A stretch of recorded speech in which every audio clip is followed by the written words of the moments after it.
പല വീടുകളുടെയും അവസ്ഥ. പക്ഷെ നമ്മുടെ കുടുംബമാണ് ഏറ്റവും വലിയ വിദ്യാലയം, ഏറ്റവും വലിയ പാഠശാല എന്നുള്ളത്, ഏറ്റവും വലിയ പുണ്യക്ഷേത്രം എന്നുള്ളത് നമ്മുടെ കുടുംബമാണ് എന്നുള്ളത് ഒരു ചിന്ത നമ്മുടെ മനസ്സിലേക്ക് വരേണ്ടതുണ്ട്. കുടുംബം വൃത്തിയാക്കണം, എന്നിട്ടാണ് നമ്മൾ പുറത്തേക്ക് ഇറങ്ങേണ്ടത് എന്നുള്ളതാണ്.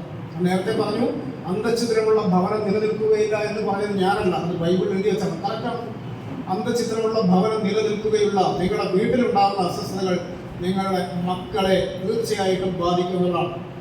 നമ്മൾ അമ്പലത്തിൽ പോകുമ്പോൾ മദ്യപിക്കില്ല, പുണ്യക്ഷേത്രം. അല്ലെങ്കിൽ നമ്മുടെ അതേപോലുള്ള വിദ്യാലയങ്ങളിലും മറ്റും മദ്യപിക്കില്ല, പുണ്യക്ഷേത്രം. പക്ഷേ വൈകുന്നേരം 7 മണിക്ക് ജോലി കഴിഞ്ഞ് വീട്ടിലോട്ട് വരുമ്പോൾ നമ്മൾ കൃത്യമായിട്ട് മദ്യപിച്ച് വരും. വീടാണ് ഏറ്റവും വലിയ ആദ്യത്തെ ആരാധനാലയം, ഏറ്റവും വലിയ പുണ്യക്ഷേത്രം എന്നുള്ള തോന്നൽ നമുക്കുണ്ടാകണം. മദ്യപിച്ച് അച്ഛൻ വീട്ടിലേക്ക് വരുന്നു, നോ പ്രോബ്ലം. മക്കളും ഒരു പാഠമാക്കുന്നത് അവിടെയാണ്. അച്ഛൻ മദ്യപിച്ച് വരുന്നു, നോ ഇഷ്യൂ. തമിഴ്നാട്ടിലെ കൃഷ്ണഗിരി ജില്ലയിൽ വിഷമദ്യ ദുരന്തം ഉണ്ടായപ്പോൾ അവിടെ ആശുപത്രിയിൽ പ്രവേശിക്കപ്പെട്ടവരിൽ 3.5 വയസ്സുള്ള ഒരു കുട്ടി ഉണ്ടായിരുന്നു. 3.5 വയസ്സുള്ള കുട്ടി മദ്യം കൊടുക്കുന്നു, അച്ഛനും അമ്മയും മദ്യം കൊടുക്കുന്നു എന്നുള്ളതാണ്.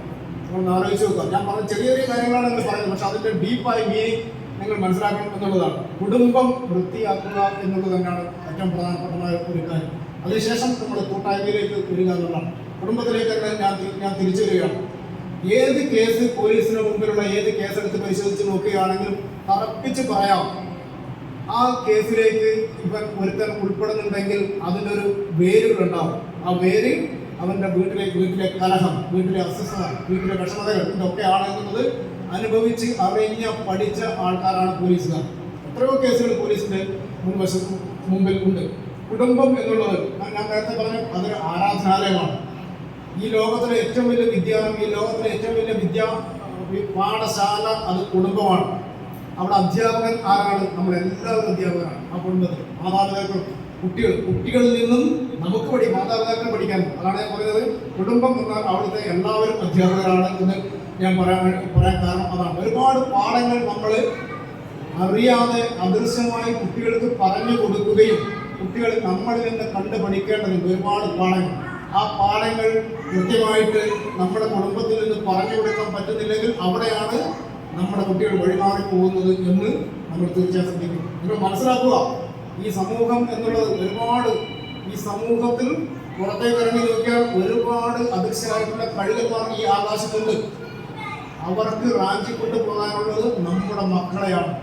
ആ നമ്മുടെ മക്കളെ അവർ റാഞ്ചിക്കൊണ്ട് പോകാതെ നമ്മുടെ ചിറകിനടിയിൽ വെച്ച് അവരെ വളർത്തിക്കൊണ്ടുവരിക എന്നുള്ളതാണ് ഇനി വരുന്ന ലോകത്തെ ഏറ്റവും വലിയ വെല്ലുവിളി. ഇന്നലെയും പോലീസ് പിടിച്ചു, കഞ്ചാവുമായിട്ട് 15 വയസ്സുകാരനെ പോലീസ് പിടിച്ചു. നമ്മളൊക്കെ വിചാരിക്കും കഞ്ചാവ് ഇതൊന്നും എൻ്റെ വീട്ടിലേക്ക് വരില്ല, എൻ്റെ നാട്ടിലേക്ക് വരില്ല എന്ന് നമ്മളെല്ലാം പ്രതീക്ഷിക്കും. ആ തെറ്റിദ്ധാരണകളെല്ലാം നിങ്ങൾ പഠിക്ക് പുറത്തേക്ക് വെച്ചേക്കുക. ആ തെറ്റിദ്ധാരണ ശരിയായ ധാരണയായി മാറാൻ വേണ്ടി പോകുന്നു. എൻ്റെ നാട് ഞാൻ പറഞ്ഞു, കർണാടക ബോർഡറോട് ചേർന്ന സ്ഥലമാണ്. പിന്നെ വളരെ റിമോട്ടാണ്, ഫുൾ ഗ്രാമമാണ്. സ്കൂളും ആ പറഞ്ഞ 2-3 ഷോപ്പൊക്കെ ഉള്ളൂ. ഞാൻ ഇത്ര കാലം വിചാരിച്ചിരുന്നത് എൻ്റെ നാട്ടിൽ MDMA എന്ന് പറഞ്ഞിട്ടുള്ള സാധനം എത്തില്ല എന്നുള്ള ഒരു മിഥ്യാധാരണ ഞാൻ മനസ്സിൽ വെച്ചുകൊള്ളുന്നത്. പക്ഷേ എൻ്റെ കുട്ടി വഴിതെറ്റി പോയില്ല, ഇതൊന്നും എൻ്റെ വീട്ടിലേക്ക് വരില്ല എന്നുള്ളത് നമുക്കറിയാം. കുട്ടികൾ, നിങ്ങൾ ധൈര്യപൂർവ്വം കൈവക്കണം. നിങ്ങൾ ആരെങ്കിലും എൻ്റെ മുമ്പിൽ ഇരിക്കുന്ന ആരെങ്കിലും ഉണ്ടെങ്കിൽ നിങ്ങളുടെ 17 വയസ്സായ പെൺകുട്ടിയെ വൈകുന്നേരം 5 മണി സമയത്ത് കാഞ്ഞങ്ങാട് ടൗണിലേക്ക് ഒറ്റക്ക് അയച്ച് സാധനം വാങ്ങിയിട്ട് വൈകുന്നേരം 6 മണിക്ക് തിരിച്ചു വരുമ്പോൾ നെല്ലിടിക്കാത്ത എത്ര മാതാപിതാക്കൾ ഇവിടെ ഉണ്ട് എന്ന് നിങ്ങൾക്ക് കൈവച്ച് പറയണം. ആരെങ്കിലും പറ, നിങ്ങൾ ധൈര്യം ഉണ്ടെങ്കിൽ പറയണം. നിങ്ങൾ 17 വയസ്സായ ഒരു പെൺകുട്ടിയെ നിങ്ങൾ സാധനം വാങ്ങുന്നതിന് വേണ്ടി കാഞ്ഞങ്ങാട് കൈലാസ് തിയേറ്ററിനടുത്ത് അല്ലെങ്കിൽ കോട്ടച്ചേരി ബസ് സ്റ്റാൻഡിലേക്ക് ഒറ്റക്ക് അയച്ച് വൈകുന്നേരം 6-7 മണിയാകുമ്പോൾ തിരിച്ചു വരും എന്ന്, ആ തിരിച്ച് വരവ് നിങ്ങളുടെ നെഞ്ചിടിപ്പില്ലാതെയാണ് എന്ന് ആർക്കൊന്നും പറയാൻ ധൈര്യമുള്ളവരുടെ. നിങ്ങൾ നടന്ന വഴികളാണിത്, നിങ്ങൾ വളർന്ന വഴികളാണിത്. എന്തുകൊണ്ട് കാലം പുരോഗമിക്കുന്നതിനനുസരിച്ച് നിങ്ങളുടെ മക്കളെ ഈ വഴിയിൽ കൂടി നടത്തിക്കാൻ നിങ്ങൾക്ക് ധൈര്യമില്ല? സ്കൂളിലേക്ക് വിട്ടു, അധ്യാപകരെ പഠിപ്പിക്കാൻ വേണ്ടി സ്കൂളിലേക്ക് അയച്ചു. ആ സ്കൂളിലേക്ക് അയച്ച കുട്ടികളെ അധ്യാപകൻ മക്കളെ പോലെ നോക്കണം എന്നാണ്.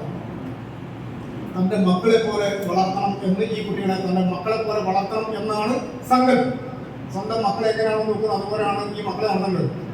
രാജപുരം പോലീസ് സ്റ്റേഷനിലെ ഒരു LP സ്കൂളിലേക്ക് ഒരു അധ്യാപകൻ 25 വർഷം തടവ് ശിക്ഷ കിട്ടി ഇപ്പോൾ ജയിലാണ്. എന്താ കാരണം? ഈ 4 വയസ്സായ പെൺകുട്ടിയെ അയാൾ 25 വയസ്സായ യൗവനയുക്തയായ ഒരു സ്ത്രീയായി കണ്ടു എന്നുള്ളതാണ് അതിൻ്റെ പ്രശ്നം. 4 വയസ്സായ ഒരു പെൺകുട്ടി എൽ പി സ്കൂളിൽ പഠിച്ച ഒരു പെൺകുട്ടിയെ പോക്സോ ആക്ട് പ്രകാരമുള്ള കുറ്റം ചെയ്ത് വളരെ സ്വാധീന ശേഷിയുള്ള, വളരെ സാമ്പത്തിക ശേഷിയുള്ള അധ്യാപകൻ 25 വർഷം തടവ് ശിക്ഷ വാങ്ങി ഇപ്പോൾ ജയിലിൽ കിടക്കുന്നു. നമ്മളെല്ലാം സ്കൂളിൽ പഠിച്ച ആളുകളാണ്. ഒരു അധ്യാപകൻ 1-ാം ക്ലാസ്സിൽ നമ്മളെ പഠിപ്പിച്ച ഒരു അധ്യാപകൻ അതുവഴി കടന്നു പോകുമ്പോൾ മുണ്ടെടുത്തിട്ടുണ്ടെങ്കിൽ അറിയാവുന്ന നമ്മൾ മടക്കി കുത്തി നമ്മൾ അഴിച്ച് വെക്കും എന്നുള്ളതാണ് അന്നത്തെ അധ്യാപനവും ഇന്നത്തെ അധ്യാപനവും തമ്മിലുള്ള വ്യത്യാസം. പിന്നെ നിങ്ങൾ നോക്കണം, എത്രയോ അധ്യാപകർ, പോലീസ് ഉദ്യോഗസ്ഥൻ, കഴിഞ്ഞ ദിവസം കണ്ണൂർ എയർ ക്യാമ്പിലെ പോലീസ് ഉദ്യോഗസ്ഥൻ പോക്സോ കേസിൽ പ്രതിയായി അറസ്റ്റ് ചെയ്യപ്പെട്ടു, ജയിലിൽ അടച്ചു. ആരാണ് പോലീസ് ഉദ്യോഗസ്ഥൻ? നേരത്തെ ഞാൻ അധ്യാപകർ പറഞ്ഞ പോലെ ജനങ്ങളുടെ ജീവനും സ്വത്തിനും സംരക്ഷണം കൊടുക്കേണ്ട പോലീസ് ഉദ്യോഗസ്ഥൻ കുട്ടിയെ പീഡിപ്പിച്ച് ജയിലിൽ പോയി. സാധനം വാങ്ങാൻ വേണ്ടി വന്ന ആ കുട്ടിയെ പീഡിപ്പിച്ച കച്ചവടക്കാരൻ പീഡനക്കേസിൽപ്പെട്ട് നേരെ ജയിലിലോട്ട് പോയി. എവിടെയാണ് നമ്മൾക്ക് സ്വസ്ഥത? എവിടെയാണ് നമ്മുടെ മക്കള് നല്ല രീതിയിൽ മുന്നോട്ട് പോകും എന്ന് നമ്മൾ എങ്ങനെ ചിന്തിക്കും? ഇതാണ് ഞാൻ പറഞ്ഞത്. വൈകുന്നേരങ്ങളിൽ അതല്ലെങ്കിൽ ഏതെങ്കിലും ഒരു സമയത്ത് കാഞ്ഞങ്ങാട് ടൗണിലേക്ക് സാധനം വാങ്ങാൻ വേണ്ടി പോയ മകൾ തിരിച്ചു വരുമ്പോൾ നിങ്ങളുടെ നെഞ്ചിടി കയറുന്നത് എന്തുകൊണ്ട്? കാലം കുറെ പുരോഗമിച്ചെങ്കിൽ നിങ്ങളുടെ നെഞ്ചിടി പിടിക്കുകയല്ല വേണ്ടത്. നമ്മൾ എത്ര സ്വാതന്ത്ര്യം, എത്ര പുരോഗമനം പറഞ്ഞിരുന്നാലും ഏതെങ്കിലും ഒരു സ്ത്രീക്ക് ഇപ്പോഴും അർദ്ധരാത്രിക്ക് കേരളത്തിന്റെ ഏതെങ്കിലും തെരുവാരങ്ങൾ കൂടി ഒരു കുഴപ്പമില്ലാതെ സഞ്ചരിക്കാൻ വേണ്ടി പറ്റും? പറയണമെങ്കിൽ ഉറപ്പുണ്ടെങ്കിൽ പറ്റില്ല എന്നുള്ളതാണ് ഈ സമൂഹത്തിന്റെ പ്രശ്നം. അതാണ് ഞാൻ പറഞ്ഞത്, നമ്മുടെ സമൂഹം എന്നുള്ളത് ഒരുപാട് കഴിവുമാർ ഈ ആകാശത്തുണ്ട്. അവരുടെ ലക്ഷ്യം താഴെ കൂടി നടന്ന് നീങ്ങുന്ന ചെറിയ മക്കളെയാണ്. ആ ചെറിയ മക്കൾ നമ്മുടെ മക്കൾ ആവാതിരിക്കട്ടെ എന്നുള്ള തോന്നലിന്, നമ്മുടെ മക്കളാവാതിരിക്കട്ടെ എന്നുള്ള വിശ്വാസത്തിന് ബലം കൊടുക്കുക എന്നുള്ളതാണ് റെസിഡൻസ് അസോസിയേഷന്റെ പ്രധാനപ്പെട്ട കാര്യം. ഞാൻ പറഞ്ഞു, നടന്നു പോകുന്ന വഴി നേർവഴിയായിരിക്കണം, അത് വളഞ്ഞ വഴിയിലേക്ക് പോകാതിരിക്കാൻ. ആകാശത്ത് നിന്ന് താണു വരുന്ന കഴുകന്മാർ തങ്ങളുടെ മക്കളെ പിടിക്കാതിരിക്കുന്നതിന് വേണ്ടി പോലീസ് ഉദ്യോഗസ്ഥർ ക്ലാസ് എടുക്കുന്നു. മഞ്ഞപ്പുലി റെസിഡൻസ് അസോസിയേഷൻ 4 ഭാഗത്തും ഒരു അതിരുണ്ടാവും. കിഴക്കുന്നത്, പടിഞ്ഞാറുന്നത്, തെക്കുന്നത്, വടക്കുന്നത്. ആ റെസിഡൻസ് അസോസിയേഷന്റെ 4 അതിരിനുള്ളിലെ ഒരു സെൽ ആണ് നമുക്ക് മഞ്ഞപ്പുലി റെസിഡൻസ് അസോസിയേഷൻ. ഈ മഞ്ഞപ്പുലി റെസിഡൻസ് അസോസിയേഷൻ 4 അതിരുകൾക്കുള്ളിൽ നാളെ മുതൽ ഒരു കേസില്ല. റെസിഡൻസ് അസോസിയേഷൻ 4 അതിരുകൾക്കുള്ളിൽ നാളെ മുതൽ ആരും തന്നെ മദ്യപിക്കുന്ന ആളുകളില്ല. ഈ റെസിഡൻസ് അസോസിയേഷന് തെക്കും വടക്കും പടിഞ്ഞാറും കിഴക്കുമുള്ള അതിർത്തികൾക്കുള്ളിൽ നാളെ മുതൽ കുടുംബ പ്രശ്നമുള്ള ആളുകളില്ല. ഇതിന്റെ 4 അതിർത്തികൾക്കുള്ളിൽ നാളെ മുതൽ വഴിത്തർക്കവും മതിൽ തർക്കവും കൊണ്ടുവരുന്ന ആളുകളില്ല. കാരണം അത് പരിഹരിക്കുന്നതിന് വേണ്ടിയിട്ടുണ്ട് റെസിഡൻസ് അസോസിയേഷൻ ഉണ്ട് എന്നുള്ളതാണ്. കാഞ്ഞങ്ങാട് പോലീസ് സ്റ്റേഷന്റെ സ്ട്രെങ്ത് എന്നുള്ളത് 45 പേരാണ് പോലീസുകാർ. പക്ഷേ കാഞ്ഞങ്ങാട് മുനിസിപ്പാലിറ്റിയിലെ മുഴുവൻ ഏരിയയും മറ്റു ചില പഞ്ചായത്തുകളുടെ കുറച്ച് ഏരിയകളും ജീവനും സ്വത്തിനും സംരക്ഷണം കൊടുക്കുന്നതിന് വേണ്ടിയിട്ട് ആ പോലീസ് അവിടെ ഉണ്ട്. നിങ്ങളുടെ ജീവനും സ്വത്തിനും സംരക്ഷണം 24 മണിക്കൂർ ഡ്യൂട്ടി ചെയ്യുക എന്നുള്ളതാണ് പോലീസിന്റെ ഒരു ഡ്യൂട്ടി സവിശേഷം. ജീവനും സ്വത്തിനും സംരക്ഷണം കൊടുക്കുക എന്ന് പറഞ്ഞാൽ നിങ്ങൾ മനസ്സിൽ കയറുക, എൻ്റെ വീട്ടിൽ കൂടി ഞാനിതൊരു പോലീസിനെ കണ്ടിട്ടുണ്ടോ? എൻ്റെ ജീവനത്തിന് സുരക്ഷ, എൻ്റെ പ്രോപ്പർട്ടിക്ക്, എൻ്റെ സ്വത്തിന് എന്ത് സുരക്ഷ? ഞാനിതുവരെ എൻ്റെ വീട്ടിൽ പോലീസിനെ കണ്ടിട്ടുണ്ടല്ലോ എന്നുള്ളതല്ല കാര്യം. കാരണം നമ്മുടെ എല്ലാവരുടെ ഉള്ളിൽ ഓരോരോ പോലീസുകാരുണ്ട്. നമ്മുടെ എല്ലാവരുടെ ഉള്ളിലും ഒരു നിയമം അനുസരിക്കുന്ന ഒരാൾ ഉണ്ട് എന്നുള്ളത്. നമ്മളാരും കള്ളവാറ്റിന് പോകുന്നില്ല. നമ്മളാരും അബ്കാരി ആക്ട് പഠിച്ചത് കൊണ്ടല്ല കള്ളവാറ്റിന് പോകുന്നത്. നമ്മളിൽ ആൾക്കാർ നാർക്കോട്ടിക് ഡ്രഗ്സ് ഉപയോഗിക്കുന്നില്ല. നമ്മൾ നാർക്കോട്ടിക്സ് NDPS ആക്ട് പഠിച്ചത് കൊണ്ടല്ല അത് ഉപയോഗിക്കാതിരിക്കുകയോ അല്ലെങ്കിൽ വിൽക്കാൻ നടത്താതിരിക്കുകയോ. നമ്മുടെ ഉള്ളിലൊക്കെ ഒരു പോലീസുകാരൻ ഉണ്ട്. ആ നിയമം അനുസരിക്കുന്ന ഒരു സമൂഹം, നിയമത്തിന് വിധേയമായി പ്രവർത്തിക്കുന്ന ഒരു സമൂഹം ഇവിടെ ഉണ്ട് എങ്കിൽ, അങ്ങനെ ഒരു സെല്ല് ഇവിടെ ഉണ്ട് എങ്കിൽ അത് തന്നെയാണ് ഈ സമൂഹം അടിച്ചുവാരി വൃത്തിയാക്കുന്നതിനേക്കാൾ ഏറ്റവും നല്ലത് എന്നുള്ളതാണ്. ഇൻഫർമേഷൻ കിട്ടി, ഞാൻ വിളിപ്പിച്ചു. ആ ഗസറ്റഡ് ഓഫീസർ, അവർ അച്ഛനും അമ്മയും സൂപ്പർവൈസറിയും കേടുള്ള ഗസറ്റഡ് ഓഫീസർ പോലീസ് വിളിപ്പിച്ചതിന് ശേഷമാണ് അവർ അറിയുന്നത് തൻ്റെ മകൾ കഴിഞ്ഞ 2 വർഷമായി മൊബൈൽ ഫോൺ ഉപയോഗിക്കും. ഞാൻ ചോദിച്ചു, നിങ്ങളുടെ മകൾക്ക് മൊബൈൽ ഫോൺ ഇല്ല? ഞങ്ങൾ മൊബൈൽ ഫോൺ വാങ്ങി കൊടുത്തിട്ടില്ല. നിങ്ങളുടെ മകൾ കഴിഞ്ഞ 2 വർഷമായി മൊബൈൽ ഫോൺ ഉപയോഗിക്കുന്നു പറഞ്ഞപ്പോൾ എൻ്റെ മുമ്പിൽ നിന്ന് അവരുടെ ഞെട്ടൽ എൻ്റെ മുമ്പിൽ ഇപ്പോഴും. അച്ഛനും അമ്മയും താഴെ കിടക്കും, മകൾ മുകളിലാണ് വായിക്കുന്നത്. വായന ഇതാണ് മകളുടെ മറുപടി. അവൾ കഴിഞ്ഞ 2 വർഷമായിട്ട് 2-3 വർഷത്തിനടുത്ത് മൊബൈൽ ഫോൺ ഉപയോഗിക്കുന്നത് വിശ്വസിക്കാനാവാത്ത ആൾക്ക് ഞാൻ കോൾ ഡീറ്റെയിൽസ് എടുത്ത് കാണിച്ചു കൊടുത്തു. അതിന് ടവർ ലൊക്കേഷൻ കാണിച്ചു, ആരെയാണ് വിളിക്കുന്നത് എന്ന് കാണിച്ചു കൊടുത്തു. ആ മാതാപിതാക്കൾക്ക് ഒരക്ഷരം മറുത്തു പറയാനുണ്ടായിരുന്നു. ഇവിടെ തന്നെ നീലേശ്വരം പോലീസ് സ്റ്റേഷനിൽ കഴിഞ്ഞ ദിവസം ഉണ്ടായ കേസ്, അതിന് ഞാൻ പറയാം, നിങ്ങൾ പോലും വിശ്വസിക്കില്ല. എന്നിട്ട് വേണ്ടേ രക്ഷകർത്താക്കൾ, ഞാൻ ഒരു കേസിന്റെ CD ഫയൽ വായിച്ചതിനേക്കാൾ കേസ് ഡയറി വായിച്ചപ്പോൾ വലിയ സംശയിക്കാം. കേസിൽ ഒരു സാക്ഷികളൊന്നും അത്ര അവരുടെ മൊഴിയൊന്നും കറക്റ്റില്ല. ഞാൻ ഫയൽ വിളിച്ച് പരിശോധിച്ചു. അതിലൊരു മൊബൈൽ ഫോണിന്റെ ടവർ ലൊക്കേഷനൊക്കെ ഇവർ പറയുന്നതിൽ നിന്ന് വ്യത്യാസമായി. ഞാൻ തന്നെ ഡീപ്പായിട്ട് അന്വേഷിച്ച് നോക്കി. ഒരു സിമന്റ് കച്ചവടക്കാരൻ, സമൂഹത്തിൽ ഉന്നത ജീവിക്കുന്ന സിമന്റ് കച്ചവടക്കാരൻ, അയാളുടെ ഭാര്യ ബാങ്കിൽ ജോലി ചെയ്യുന്നു. അവരോട് ഒരു ചോദ്യം, നിങ്ങളുടെ മകൾ എങ്ങനെയുണ്ട്? പൊന്നു പോലത്തെ സ്വഭാവമല്ലേ സാറേ മകൾ? ഞാൻ അവരോട് പറഞ്ഞു, ഈ പൊന്ന് മങ്ങി തുടങ്ങിയിരിക്കുന്നു. ഈ പൊന്ന് നിങ്ങൾ പരിശോധിച്ച് നോക്കിക്കോ, അത് പൊന്നാണ്. നിങ്ങൾക്കാണ് പൊന്ന്, അത് ബാക്കിയുള്ളവർക്ക് ഒരു മുക്കാണ്. അതൊന്ന് മനസ്സിലായിരുന്നു. ആ പെൺകുട്ടിയെ ഒരു ആക്സിഡന്റ് നടന്നു. നീലേശ്വരം റെയിൽവേ ഓവർ ബ്രിഡ്ജിൽ ഒരു ആക്സിഡന്റ്. കാറിൽ വരുന്നു, ഒരു കാർ ബൈക്കിനെ ഇടിക്കുന്നു. ആ ബൈക്ക് എന്ന് പറയുന്നത് മംഗലാപുരത്ത് രോഗികളെ അഡ്മിറ്റ് ചെയ്ത് തിരിച്ച് അതിന്റെ വിവരങ്ങൾ അന്വേഷിച്ച് തിരിച്ചു വരുന്ന അച്ഛനും മകനുമാണ് ആ ബൈക്കിൽ ഉണ്ടായിരുന്നത്. അവർക്ക് ആ മകനെടുത്ത ബൈക്ക് സംഘടിപ്പിച്ച് അസമയത്ത് എടുത്തിട്ട് പോയതാണെന്ന് തിരിച്ചു വന്നു. ആ ബൈക്കിൽ കാറിടിച്ച് കാറ് നിർത്താതെ പോയി. ആ ബൈക്കിൽ സഞ്ചരിച്ചിരുന്ന അച്ഛനും മകനും, അച്ഛൻ മരിച്ചു. ഇതാണ് കേസ്. ഇടിച്ച കാർ പോലീസ് കണ്ടുപിടിച്ചു. അവന്റെ മൊഴിയെടുത്തപ്പോൾ അവൻ പറയുന്നത് വലിയ വിരുദ്ധത. ചീമേരി പോലീസ് സ്റ്റേഷനിലെ ഒരു സ്ഥലത്ത് അവന്റെ മൊബൈൽ ഫോൺ ആ സമയത്ത് ടവർ ലൊക്കേഷൻ, അന്നത്തെ സമയത്തും ഈ ആക്സിഡന്റ് നടന്നതിന്റെ മുമ്പ് അവരുടെ ലൊക്കേഷൻ ചീമേരി പോലീസ് സ്റ്റേഷനിലെ ഒരു ഉൾഗ്രാമത്തിൽ ലൊക്കേഷൻ, തിരിച്ച് ലൊക്കേഷൻ ബംഗളത്ത്, വീണ്ടും തിരിച്ച് ചീമേരി പോലീസ് സ്റ്റേഷൻ ഉൾഗ്രാമത്തിൽ ലൊക്കേഷൻ. അപ്പോൾ കേസുമായി അത്ര ഇത് കിട്ടുന്നില്ല. എന്താണ് സംഭവം എന്ന് ചോദിച്ചപ്പോൾ ഞാൻ നേരത്തെ പറഞ്ഞ സിമന്റ് വ്യാപാരിയുടെയും ബാങ്കിലെ ജീവനക്കാരുടെയും മകളെ കാണുന്നതിന് വേണ്ടിയിട്ട് ഈ പയ്യൻ പോവുകയും എല്ലാ ദിവസവും രാത്രി 12:30 1 മണി സമയത്ത് ഈ പെൺകുട്ടിയെ കാറിൽ കയറ്റി അവൻ പോകുന്നു. അവന്റെ മൊഴിയാണ്. പെൺകുട്ടിയുടെ ടവർ ലൊക്കേഷൻ ഒക്കെ എല്ലാം കറക്റ്റാണ്. എന്നിട്ട് ഭക്ഷണം കഴിക്കാൻ പോകുന്നു എന്നാണ് ഞങ്ങളോട് തന്ന മൊഴി, പോലീസ് തന്ന മൊഴി. ഈ പെൺകുട്ടി ഭക്ഷണം കഴിക്കാൻ വേണ്ടി കാറിൽ പോയി വേവലാതി പിടിച്ച് കാറിൽ വരുമ്പോഴാണ് ഈ ബൈക്കിൽ ഇടിച്ചിട്ട് ആൾ മരിച്ചത്. ഉടനെ പേടിച്ച് ബംഗ്ലാഭാഗത്തേക്ക് വണ്ടി വിട്ടു. കുറേ സമയം ബംഗ്ലാഭാഗത്ത് വെച്ച് വന്നിട്ട് തിരിച്ച് അവിടെ കൊണ്ടുവിട്ടു. ഈ മൊഴി നീലേശ്വരം പോലീസ് സ്റ്റേഷനിൽ ഈ പെൺകുട്ടിയെ കണ്ടുപിടിച്ച് മൊഴി എഴുതി. പക്ഷെ അവരൊരു മണ്ടത്തരം കാണിച്ചു. അതുകൊണ്ടാണ് അതിന് പറയുന്നത്. ആ പെൺകുട്ടിയുടെ മൊഴി കൃത്യമായിട്ട് മൊഴിയുണ്ട്. എൻ്റെ സുഹൃത്ത് രാത്രി 12 മണിക്ക് വന്നു, അച്ഛനമ്മ അറിയാതെ ഞാൻ ഇറങ്ങിപ്പോയി, വണ്ടി ഇടിച്ചു, മേടിച്ചു പോയി, തിരിച്ചു. ആ മൊഴി നീലേശ്വരം പോലീസ് കാണിച്ച അബദ്ധം ഒന്ന് മാത്രമേ ഉള്ളൂ. ആ പെൺകുട്ടി പറഞ്ഞു, ഈ വിവരം എൻ്റെ അച്ഛനോടും അമ്മയോടും പറഞ്ഞു കഴിഞ്ഞാൽ ഞാൻ ആത്മഹത്യ ചെയ്യും, അതുകൊണ്ട് എൻ്റെ അച്ഛനോടും അമ്മയോടും നിങ്ങൾ പറയരുത് എന്ന് നീലേശ്വരം പോലീസിനോട് പറഞ്ഞു. നീലേശ്വരം പോലീസ് ഈ പെൺകുട്ടിയുടെ അച്ഛനോടും അമ്മയോടും ഈ വിവരം പറഞ്ഞില്ല. അത് ഈ ചെയ്തതിനേക്കാൾ വലിയ കുറ്റകൃത്യമാണ് എന്ന് എനിക്ക് തോന്നി. അവൾ ആത്മഹത്യ ചെയ്യുന്നതല്ല രണ്ടാമത്തെ കാര്യം. പക്ഷെ ഇത് അവളുടെ അച്ഛനും അമ്മയും അറിയണം എന്ന് വിചാരിച്ച് ഞാൻ അവളുടെ അച്ഛനെ അമ്മയും വിളിച്ചെത്തിയിട്ടാണ് ചോദിച്ചത്. അപ്പോഴാണ് ഈ അച്ഛനും അമ്മയും പറഞ്ഞത് പൊന്നിന്റെ സ്വഭാവം. പൊന്നിന്റെ സ്വഭാവം ഞാൻ പറഞ്ഞു തീർന്നപ്പോൾ ആ പൊന്നെല്ലാം മുക്കായി മാറി അവരുടെ മുമ്പിൽ. ടവർ ലൊക്കേഷൻ, പെൺകുട്ടിയുടെ മൊബൈൽ ഫോൺ, ആരാണ് വിളിക്കുന്നത്, രാത്രി 12 മണി 1 മണി 2 മണി 3, പെൺകുട്ടിക്ക് ഉറക്കമില്ല. അവൾ കാണിച്ചു കൊടുത്തു. അവൾ വരുന്ന വഴികൾ കാണിച്ചു കൊടുത്തു. ചീമേരി പോലീസ് സ്റ്റേഷൻ, ചെറുപ്പത്തൂര്, അതിലിപ്പുറത്തെ കോപ്പൂര്, നീലേശ്വരം, ഇങ്ങനെ ടവറിലൊക്കെ വീട്ടിൽ പഠിക്കാൻ വേണ്ടി ഏൽപ്പിച്ച ഈ പെൺകുട്ടി സ്കൂൾ പഠിക്കുന്ന പെൺകുട്ടിയാണ് വിചാരിക്കും, കോളേജിൽ പഠിക്കുന്ന പെൺകുട്ടിയാണ്. അതിലെ പ്രതി, അവള് എഞ്ചിനീയറിംഗ് പഠിക്കുകയാണ്. പക്ഷെ അതിലെ കാർ ഓടിച്ച പെൺകുട്ടിയുടെ സുഹൃത്ത് ടിപ്പർ ലോറി ഡ്രൈവറാണ്.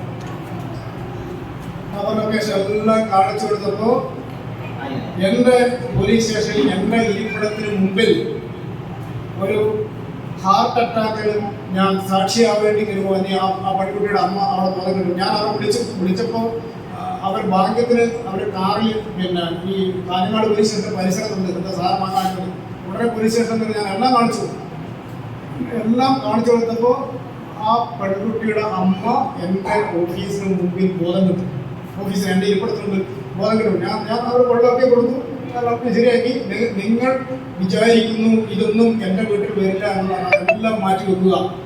നിങ്ങൾ പ്രായപൂർത്തിയായ 22 വയസ്സായ പെൺകുട്ടി, എഞ്ചിനീയറിംഗ് പഠിക്കുന്ന പെൺകുട്ടി, നമ്മൾ ടിപ്പർ ലോറി ഡ്രൈവറുടെ കൂടെ ആണ് വീട്ടിൽ നിന്ന് എല്ലാ ദിവസവും ഭക്ഷണം കഴിക്കാൻ എന്ന് അവർ പറയുന്നു.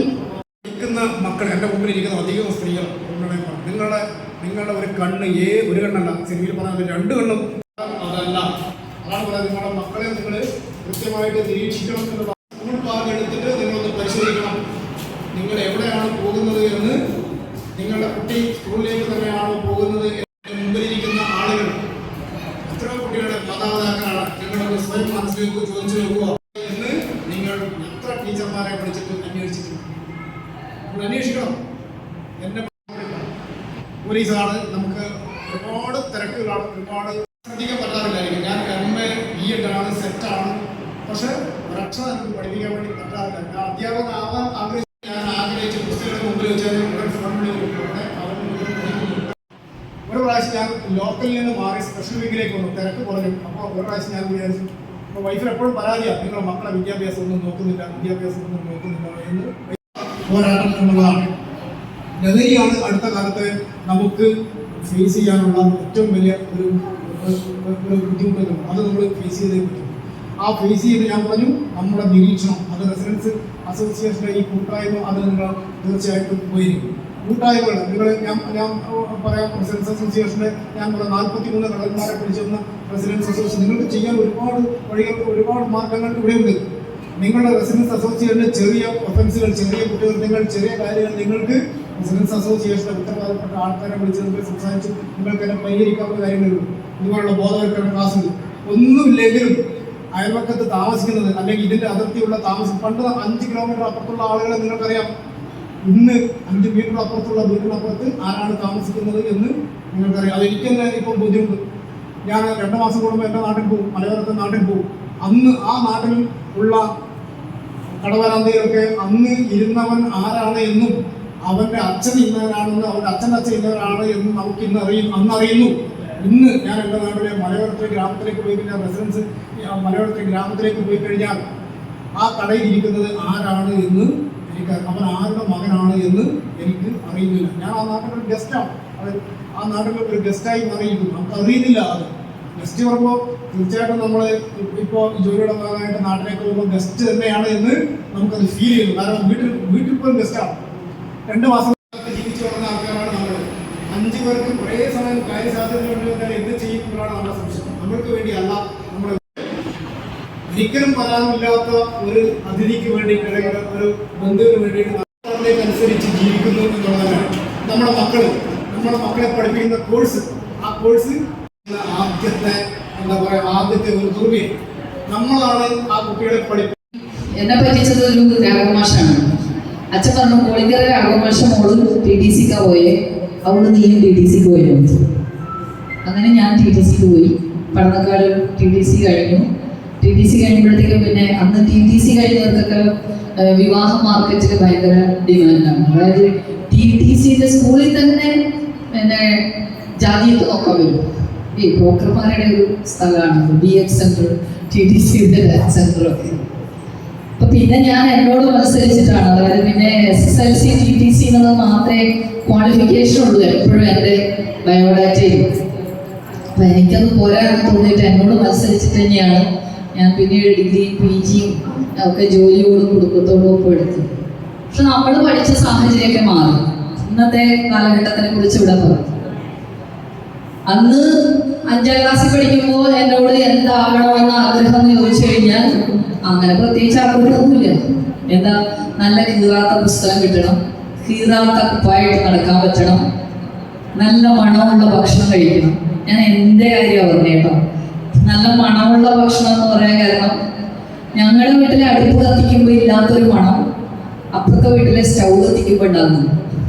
ആ സ്റ്റൗ കത്തിക്കുന്നതിന്റെ മേലെ എണ്ണയും കൂടി പൊട്ടുമ്പോൾ വേറൊരു നല്ലൊരു മണം ഉണ്ടാകും.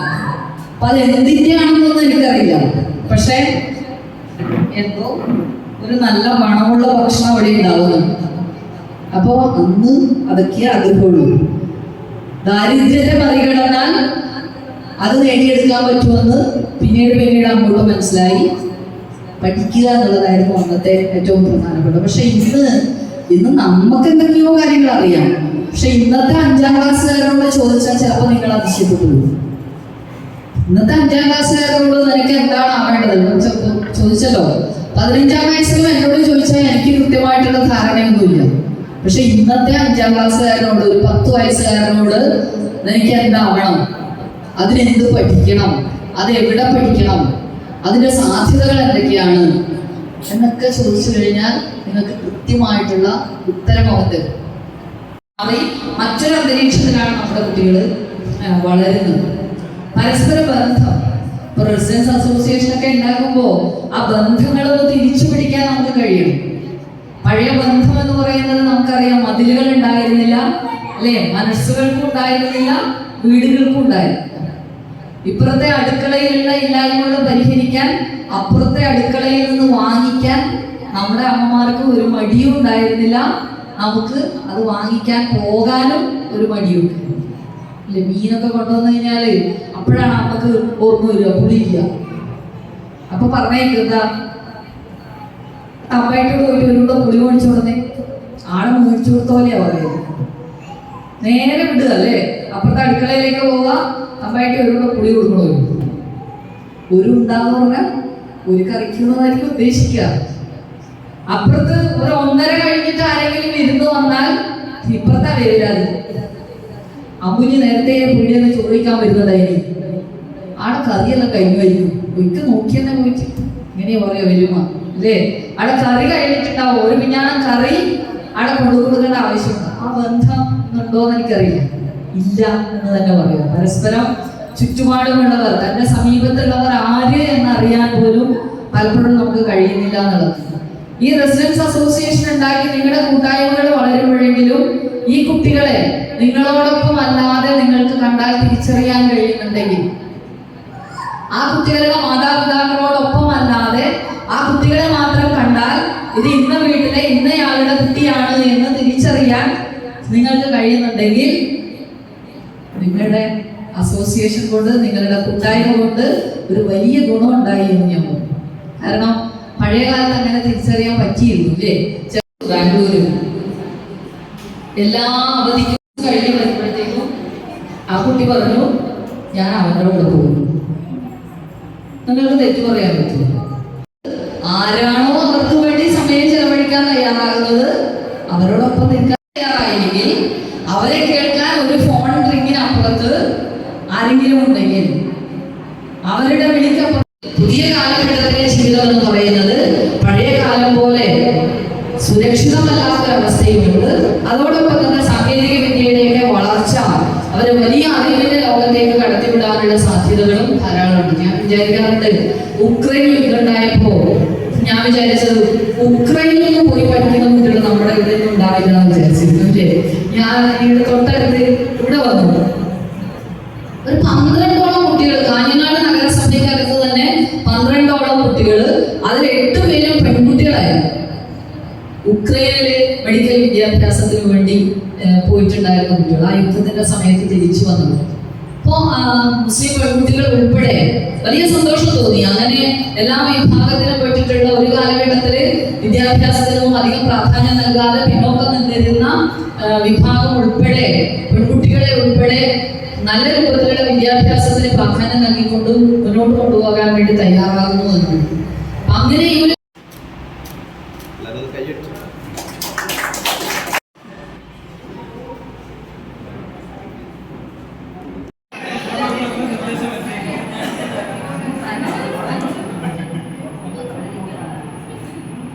Okay, ready?